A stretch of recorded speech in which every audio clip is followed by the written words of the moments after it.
Hello and welcome to the show. Today is May 15th, 2022.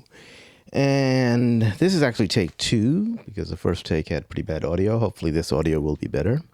Let me start by saying I am not a financial advisor. This is not financial advice. This information is intended for entertainment and educational purposes only. All that said, there seems to be something in the air going on around. Let me tell you what I'm talking about. So along the way, I was talking to Metasport Channel sometime a bit earlier, and we were just shooting the breeze, and we both think something's happening. We don't know what. It's hard to say, but a lot of things seem to be converging, let's say. And a lot of things seem to be converging. So I was talking to like Metasport Channel, and our conversation was pretty interesting. I asked him if I could make a video about it. He said, yeah, it's a really good idea. We should share it because it's pretty useful. So anyway, so this is a result of that conversation. Thank you, Metasport Channel, for that conversation. So we were talking about metamaterials, and some of the stuff we were talking about is, the cost to borrow rates are at insane levels. We've had recent announcements about glucose-wise.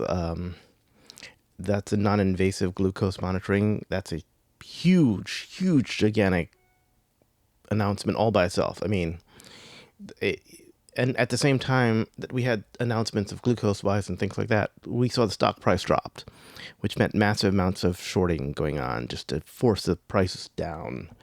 Again, we were also talking about stuff like NanoWeb. It's got the EMI shielding. Bad spelling there. It should be shielding, not shielding. Anyway, the EMI shielding, they had a demonstration with a microwave oven and clear glass window. It kept all of the harmful microwave radiation inside the oven, keeping it from coming out. And it worked better than the hard to see metal shielding that's currently around most microwave ovens. Again, you can use it for 5G reflectors and 5G antenna, and that's a huge market all by itself. And we were even talking about the de-icing and defogging stuff that recently got highlighted, which is unexpected. So maybe there's something going on in the works about that. Not sure, but it's quite interesting. Color optic was, that happened to be talked about at the last shareholder, letter or something like that, Anyway, so the color optic is this stuff that goes in money. And Nanotech, which is a subsidiary of MetaMaterials, they recently bought the company. They have some deals with some central banks, and it looks like they're closing some additional deals with central banks, so that's pretty good. They're making money. This was the glucose-wise tweet that came out from MetaMaterials. It's really cool. They got a patent for this non-invasive glucose monitoring. There's about 30 million people in the United States alone that have issues with diabetes and things like that. So glucose-wise could potentially save them from having to, get, drops of blood and checking their glucose levels from that. The whole idea of non-invasive glucose monitoring is fabulous. It makes life much more pleasant, improves quality of life significantly. And it's patent, right? So it's a patent that's granted by the U.S. Patent Office for non-invasive glucose sensing. It's pretty cool. So while we were talking, I happened to mention the hype cycle. I don't know if you guys have heard about the hype cycle or known about it, but Gartner comes up with it. It talks about expectations in time, right? So initially, when you first hear about something, your expectations shoot way up. And then after a certain amount of time, reality sets in, and then expectations just plummet. People are like, oh man, we got to wait forever for this stuff to happen and whatnot. And then, your expectations drop to below what you would normally even think about. And then they come back, right? So the thing is, the hype cycle, I think, is real. It happens with all high-tech companies and new innovations, right? And I like to change the word expectations with price because that's really what we care about, right? Stock price, things like that.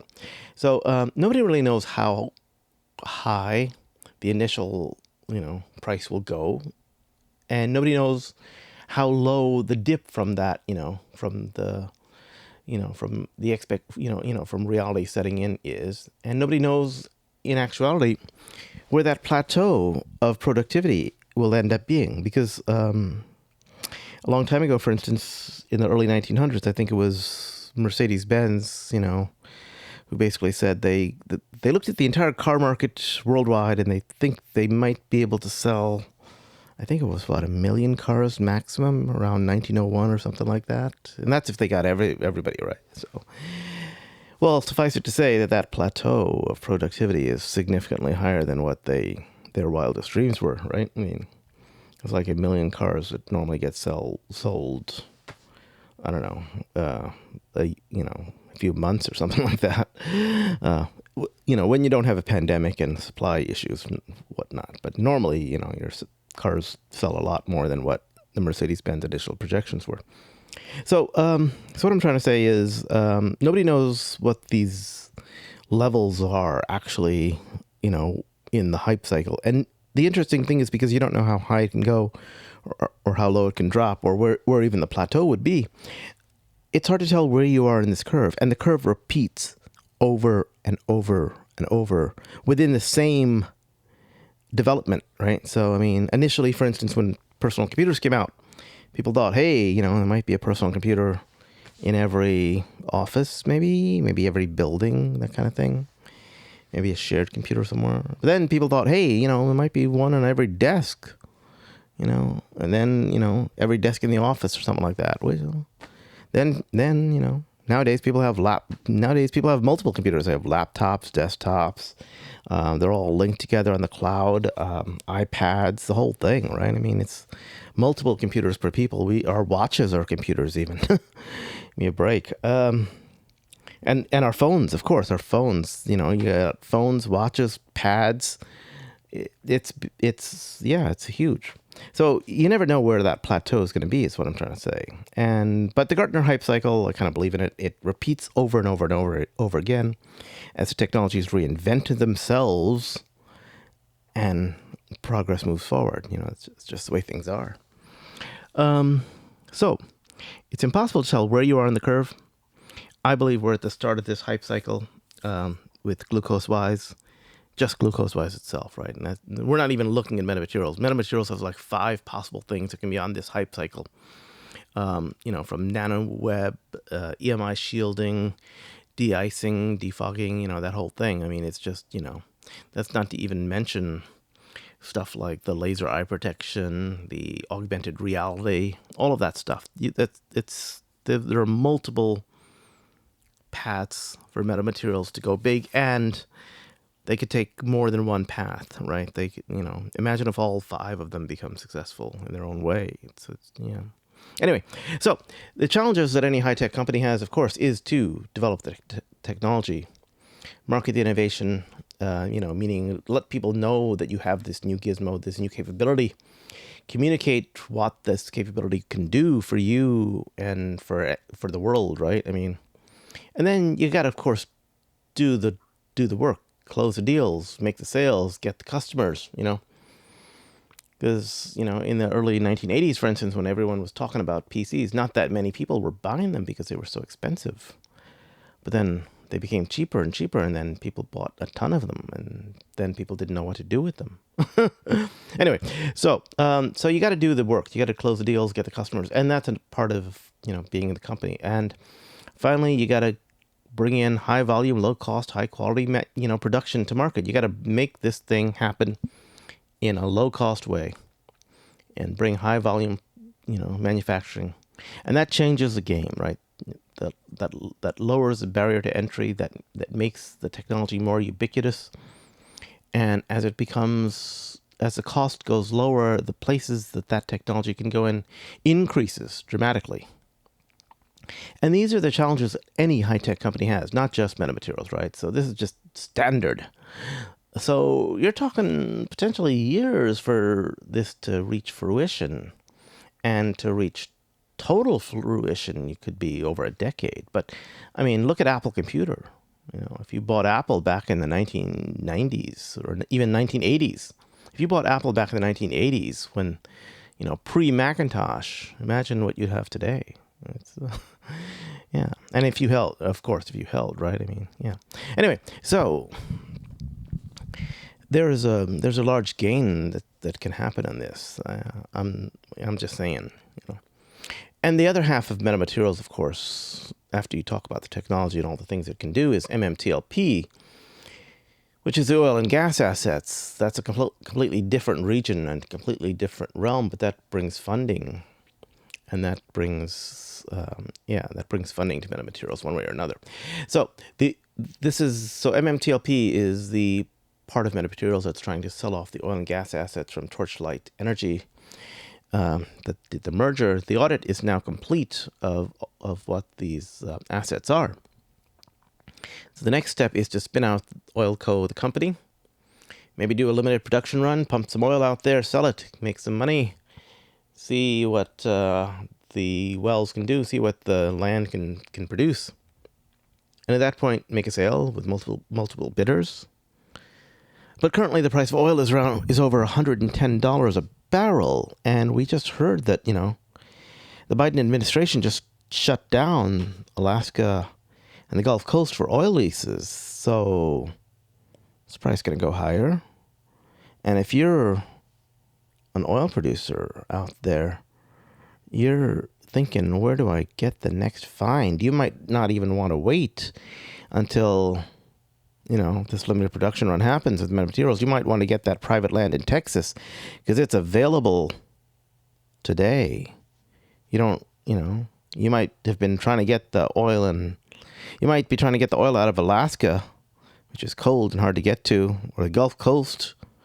If you're doing offshore drilling, that's a totally different world in terms of cost to get oil out of the ground, out of the water, under the water. But anyway, this is on land, and this is private land in Texas. You don't have to worry about getting a lease from the federal government. That makes that land even more valuable. So would a buyer want to skip through the stuff, do their own due diligence, check out the land themselves, and buy it before it even gets to, be checked out by metamaterials? Who knows? There's, a sale could happen at any point in time. You just don't know it.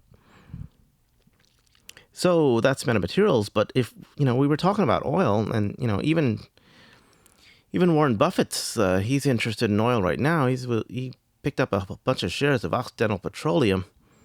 This is a guy that says, the stock market is a means for it's a wealth transfer mechanism from the impatient to the patient. He claims to be the patient guy, and he's buying Occidental Petroleum. Is this the time to buy oil? I don't know. But if he's buying it, a bunch of people might be thinking more about oil as well, too. Which brings us to CEI, Camber Energy. They're an oil play also, and they're getting close to finding a deadline. So Camber Energy is, they've got a week to go. Next Friday, they need to file some paperwork with the SEC. So they need to file a bunch of 10Ks, and James Doris, the CEO, he did a private message to John B. or JB Steelers 36, which JB shared with the world on Twitter, and he said, "Hey, look, he's going to get those filings done. Don't worry about it. He's working all weekend. He's been working a long time. Actually, he's not working all weekend. He's been working for a while trying to get this filings done, the SEC stuff done. I think he can. He did a tweet a while back. He didn't come this far just to miss a deadline. He's going to get this done. I have faith in him. In either case, even though Camber Energy is an oil and gas play, it's also much more than that. There's the last two acquisitions. One is of biotech. What is it? It's of medical waste treatment, right? It's using ozone to treat biohazardous waste, right? And it's a pretty cool idea. If he can make biohazardous waste safe, that's a huge opportunity right then and there. But that's not even. I mean, that's just one of the things he's into right now. I mean, they funded this electrical transmission and distribution of open conductor detection systems. Basically, this is a methodology for power companies to get power, transfer energy from their power plants to your home. They have to do that via these long transmission lines, and sometimes the transmission lines, they spark. They have a gap, and then and what happens is that because they're very high voltage, the electricity jumps over the gap. That's called a spark gap. And what happens is you get plasma. It's a fourth state of matter. It's very, very hot, very, very intense, and it creates fires. It creates forest fires, actually. Well, Camber Energy has a method to detect these open conductors. They can detect when, plasma is happening and all that, and they can prevent forest fires, which is huge, especially in California. I mean, for the last few years, California's been having forest fire after forest fire, and a lot of it's, the fault of PG&E or whatever. I don't know, whatever. In any case, PG&E has been blamed for at least a lot of it, and a lot of people thought PG&E would even go bankrupt because of all the lawsuits from the fires. But somehow they got exempted. That's beside the point. Let's talk about CEI. Camber Energy has this methodology, and that's worth billions all by itself. Jeez. So the interesting thing is John B, JB Steelers 36, he issued this tweet on, I think it was Friday. Yeah, it was Friday. He issued this tweet. He said, call your friends and family, go to the next door neighbors, tell them about Camber Energy. He's thinking we're going to hit $5 because at the end of the week, because the filings are going to get done. And quite frankly, we're at 68 cents or something like that, 60 something cents. Hitting $5, that's almost a 10 that's in a week. It's pretty good. So this is the WTI, West Texas Intermediate Crude Oil. It's doing quite well.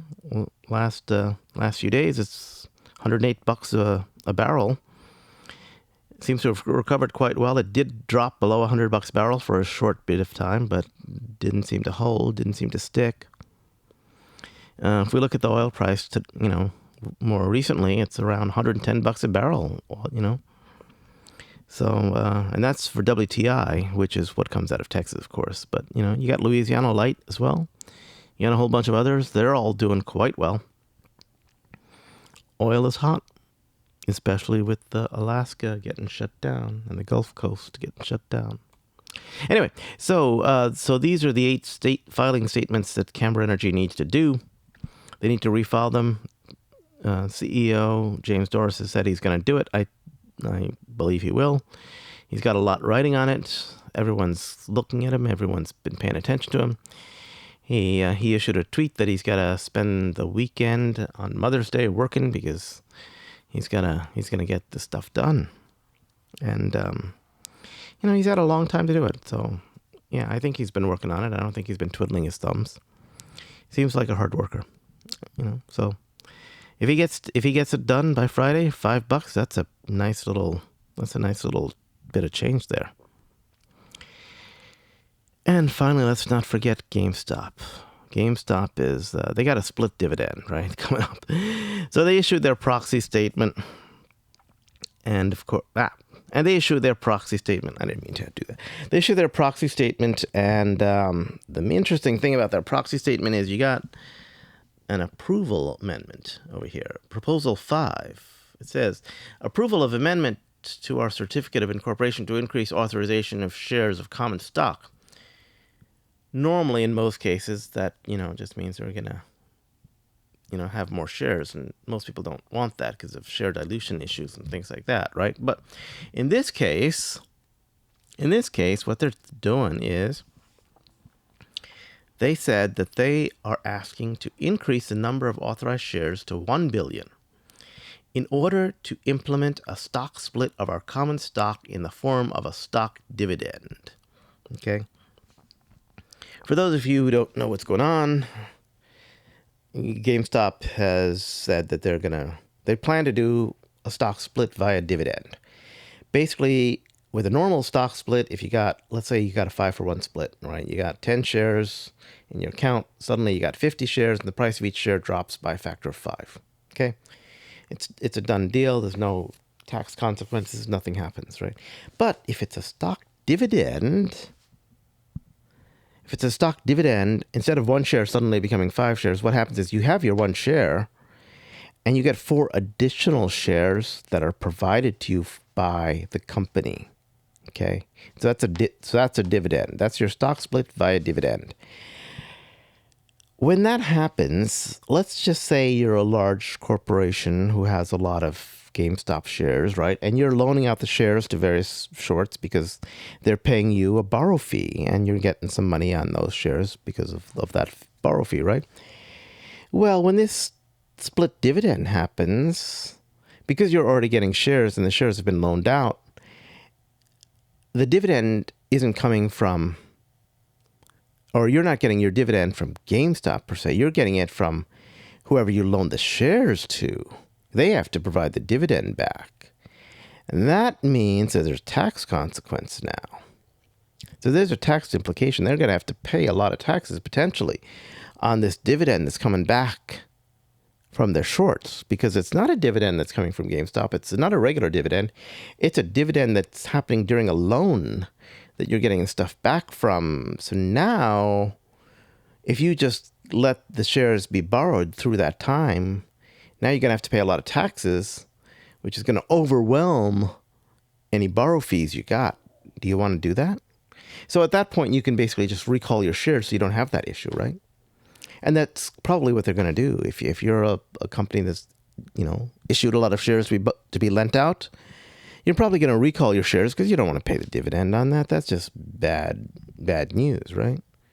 So what does that mean to the shorts? The shorts are going to have to find more shares because the shares they borrowed suddenly evaporated. They're being called back. They're being recalled. Not only are the shares being recalled, the shorts need to pay the dividend on top of that. And the dividend is in stock, so that means they have to go out and buy additional stock to pay the dividend. How are they going to do that? I don't know. They're required to do it, and if they fail to do that, that means their short position has to close, which means they have to not only pay back the dividend, they have to pay back the stock.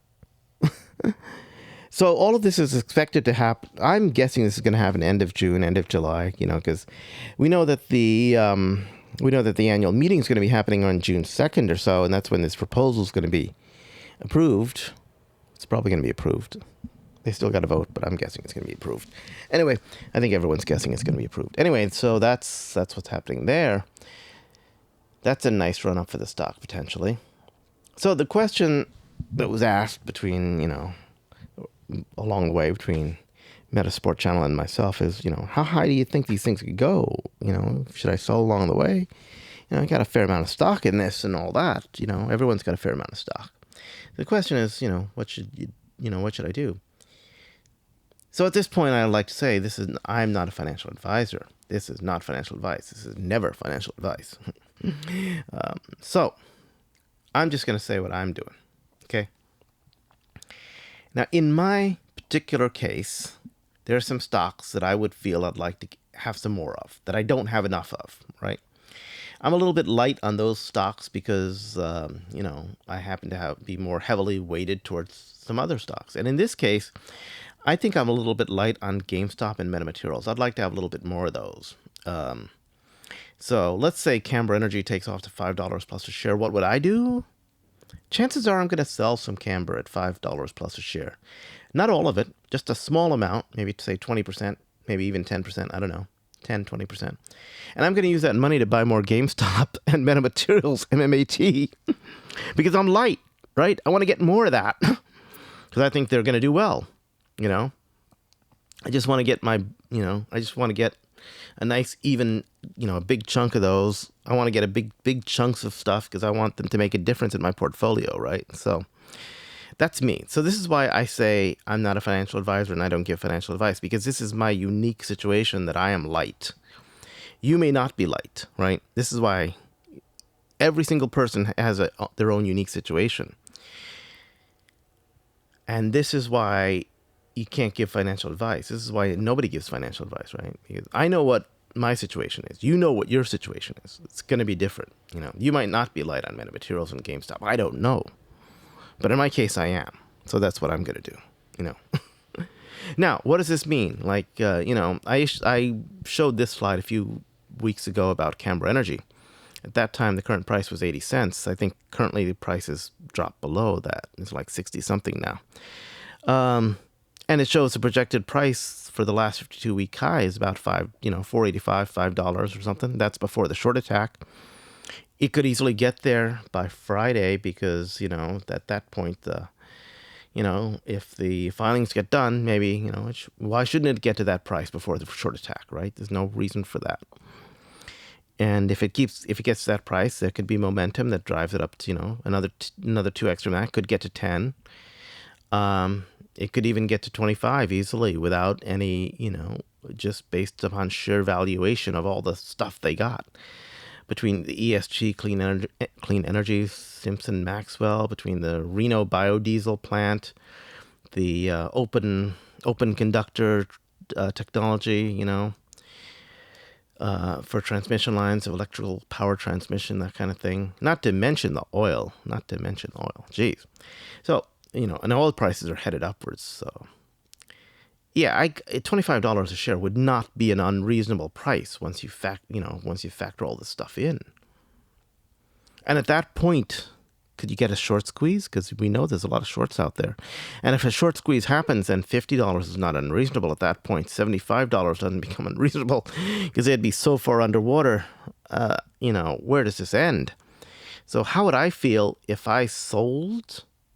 And do I think that those numbers are still valid? I do. I actually do. I think those numbers are still valid. The current price is somewhere around, I think, 68 cents a share. That means you got a gain of like 7x just to get to, $5 a share. But it could go a lot more than that. So how will I feel having sold, I don't know, maybe 20% at $5 a share? I'll still have 80%. Right? I'll still have a fair amount. And not only will I have 80%, I will have shored up my positions in GameStop and metamaterials. And I think those things will run too. So I won't feel bad, even though I know that, or I have a strong belief that Camber Energy can, it can squeeze and get to $50, $75 a share. And I would have sold 20% at $5 a share. Would I feel bad about it? No, I really wouldn't. Because I have an integrated policy for myself again, right? So in my case, I want to have some more GameStop. And it's valid for me, right? I'm not selling Camber Energy on the way up in order to buy a couch or to buy a car or something that's going to depreciate. I'm basically selling Camber Energy to get some more GameStop or to get some MMAT, and those can go up dramatically as well too. So I'm fine with that, to be honest. Yeah. So yeah, everyone is different. Everyone's unique, right? I mean, just because I am light on these two items, that doesn't mean you're light. So because everyone's different and everyone's got their own unique situations, that's why this is not financial advice. This is what I do for me, right? And that's what I was talking to Meta Sport Channel about. And after talking to him, he said, hey, you should do something, make a video about this because, it's a good talk. You should share it. So I said, oh, yeah, it's a good idea. So there you go. This is what this video is about, sharing that idea. So I think something's in the air. Again, this is not financial advice. I am not a financial advisor. And this information is intended for entertainment and educational purposes only. With that, this is take 2 because the first take had bad sound. So hopefully this will be better. Goodbye. Oh, one last thing with that. One thing I forgot in the last videos is that shorts, I noticed they tend to attack early in the week. So don't be surprised if they do. Don't be surprised if you get a nice drop in price for any of this stuff early in the week, because that's what the shorts do. So they might be helping you out there by picking up some shares. Just FYI. And the price may go down a little bit early in the week, so don't be disheartened. Not financial advice, not a financial advisor. This information is intended for entertainment and educational purposes only. Goodbye.